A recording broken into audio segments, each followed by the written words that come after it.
Thomas and the Breakdown Train. Every day the fat director came to the station to catch his train, and he always nodded to Thomas and said, "Morning, Thomas."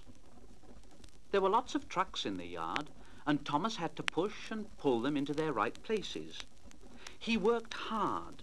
He knew now that he wasn't so clever as he'd thought, and he wanted to learn all about trucks so as to be a really useful engine. But on the siding, by themselves, were some trucks that Thomas was told he mustn't touch. There was a small coach, some flat trucks, and two queer things his driver called cranes. "That's the breakdown train, Thomas, and when there's an accident, the workmen get into the coach and the engine takes them quickly to help the hurt people and to clear and mend the line.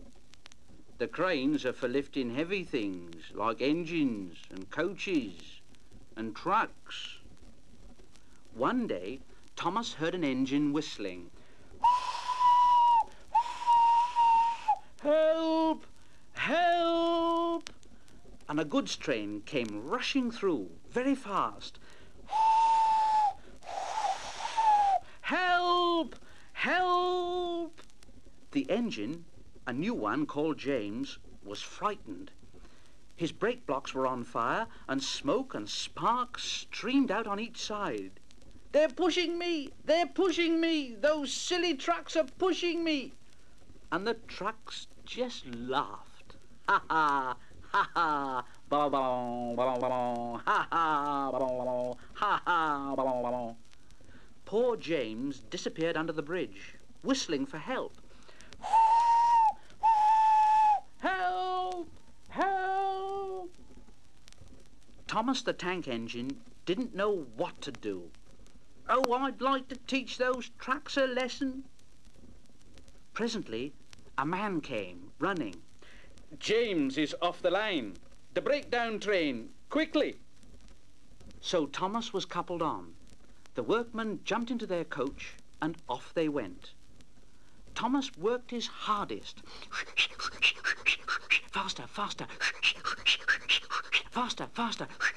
Oh, bother those trucks and their tricks! I only hope poor James isn't hurt. Faster, faster!"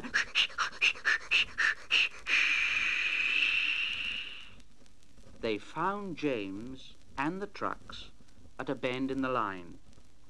The brake van and the last few trucks were on the rails, but the front ones were piled in a heap.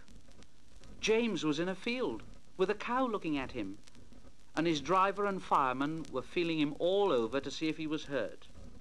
"Never mind, James. It wasn't your fault.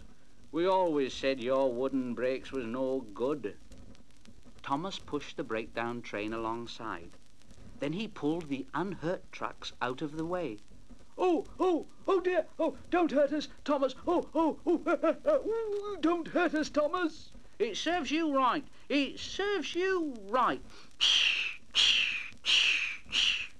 He puffed backwards and forwards all the afternoon, and he scolded the trucks. "This'll teach you a lesson! This'll teach you a lesson!" And the trucks answered in groany, creaky sort of voices, "Yes, it will. Oh, ah, yes, it will. Oh, oh, oh." Then, when they put James back onto the rails, he tried to move, but he couldn't. So Thomas helped him back to the shed. The fat director was waiting anxiously for them. "Well, Thomas, I've heard all about it, and I'm very pleased with you. You're a really useful engine. James shall have some proper brakes and a new coat of paint, and you, well, you shall have a branch line all to yourself." "Oh, sir, thank you." Now Thomas is as happy as can be. He has a branch line all to himself and puffs proudly backwards and forwards with two coaches all day.